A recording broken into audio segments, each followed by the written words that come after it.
აი, ახლა რამდენიმე მაგალითს მოგიყვანთ რჩევები წიგნიდან მთავარი. შენ უნდა გამოიყენო ტერორი ან კეთილგანწყობა, იქიდან გამომდინარე თუ რა გარემოებებში იმყოფები, რა ვითარებაა. ცუდია ეს თუ კარგი, ეს ბოროტი ადამიანის რჩევაა თუ არა. მაგრამ სახელმწიფო თუ გადასარჩენია, საზოგადოება თუ გადასარჩენია, ამ შემთხვევაში იდეალებზე ფიქრი შეიძლება ძალიან სახიფათო აღმოჩნდეს. რომ წარმოიდგინოთ, რას გვეუბნება, აი, კარგად რომ დავფიქრდეთ, რას გვეუბნება ეს აზრი. ის კი არ გვეუბნება იმას, რომ ბოროტება უდრის სიკეთეს. ის გვეუბნება, რომ სხვადასხვა ვითარებაში სიკეთე სხვადასხვა რამეა. სიკეთეს არ უარყოფს. ისიც ცვალებადია, ისიც ექვემდებარება ისტორიას, თუ გნებავთ. შემდეგ შენ შეგიძლია გამოიწვიო ჩაუნერგო ადამიანებს შიში, მაგრამ არა სიძულვილი. იმიტომ რომ სიძულვილი ადრე თუ გვიან გაგანადგურებს. ერთი მხრივ, რა თქმა უნდა, აი ესე ზოგადად ცუდია, როდესაც ადამიანებს შიშს უნერგავ, რატომ? მაგრამ ამ შემთხვევაში ხომ ზომიერებისაკენ მოუწოდებს მაკიაველი. მე ახლა არასწორად ვიქცევი, მე მის გამართლებას ვცდილობ, არა? ამ შემთხვევაში, კონკრეტულ შემთხვევაში, მაგრამ ვფიქრობ, რომ სწორედ ვითარებიდან გამომდინარე საჭიროა ეს.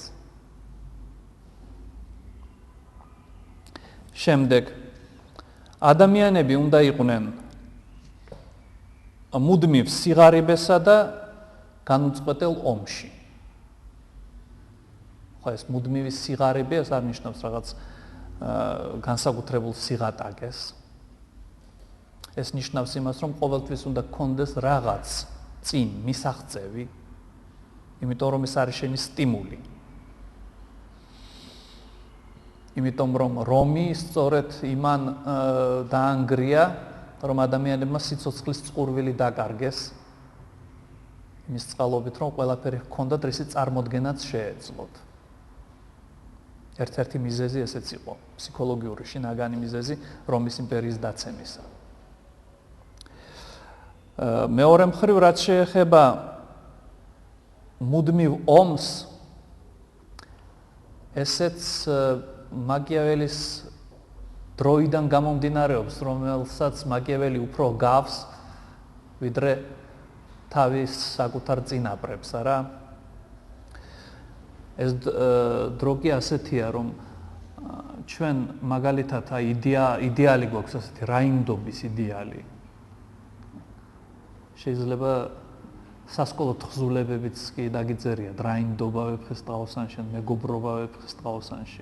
საიდან გამომდინარეობდა ეს ქცევის კოდექსი, რომ სიმამაცე კარგია. რაინდი ეს არის ადამიანი, რომელსაც უამრავი თავისუფალი დრო აქვს. ძირითადად არ იცის რა აკეთოს. მოწყენილობის წინააღმდეგ ყველაზე კარგი საშუალება არის ადრენალინი. ანუ ხიფათის გრძნობა. ამიტომ ის ომობს, როდესაც ომი არ არის, ტურნირზე გადის. ნადირობს ხეცებზე. დრომ ხო უნდა გაიაროს, არა? ეს არ გამორჩებოდა, მე მგონი, ისე დაკვირვებული ადამიანის თვალს, როგორიც იყო მაკიაველი. მით უმეტეს ის, რაც ახლა მე გითხარით, ჩვენთვის უკვე ცნობილი, ან დასაწყისში ნახსენები მარკ ბლოკის წიგნიდან არის ერთ-ერთი ფრაგმენტი.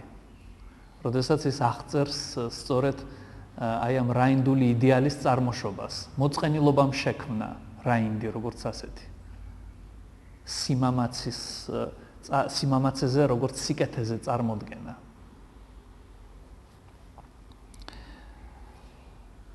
შემდეგ კონკურენცია ადამიანებს შორის და სოციალური უთანასწორობა ეს სიკეთეა, გვეუბნება მაკიაველი.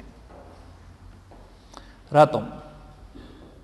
იმიტომ რომ მხოლოდ ასე შეიძლება ადამიანებში გაჩნდეს ენერგია და საკუთარი მდგომარეობის გაუმჯობესების სურვილი.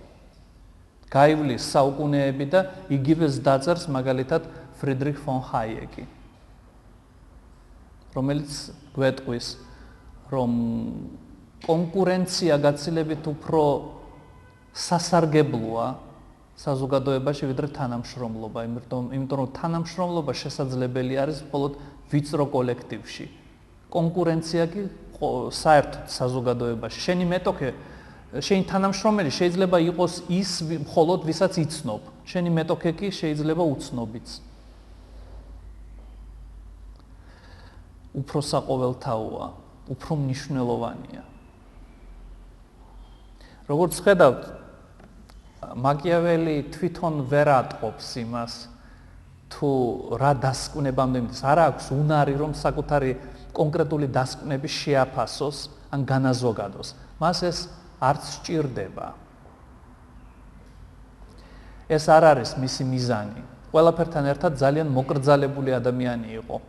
ერთადერთი რაც რეალურად უნდოდა, იმდენად უნდოდა, რომ შეიძლება ითქვას სიცოცხლე შესწირა ამას, ეს იყო ფლორენციაში სახელმწიფო მდივნის ადგილი. თუმცა უნდა ითქვას, რომ ეს მისი მარცხი ჩვენთვის ბევრად უფრო მნიშვნელოვანი აღმოჩნდა, იმიტომ რომ სწორედ ამ მარცხის შემდეგ დაიწერა მთავარი, ანუ წიგნი, რომელმაც ათქმევინა მე-20 საუკუნის ერთ-ერთ მნიშვნელოვან იტალიელ ფილოსოფოს ბენედეტო კროჩეს, რომ ყველაფერი გადაწყდება ერთი რამის გარდა. რა ნამდვილი მნიშვნელობა ჰქონდა მაკიაველის.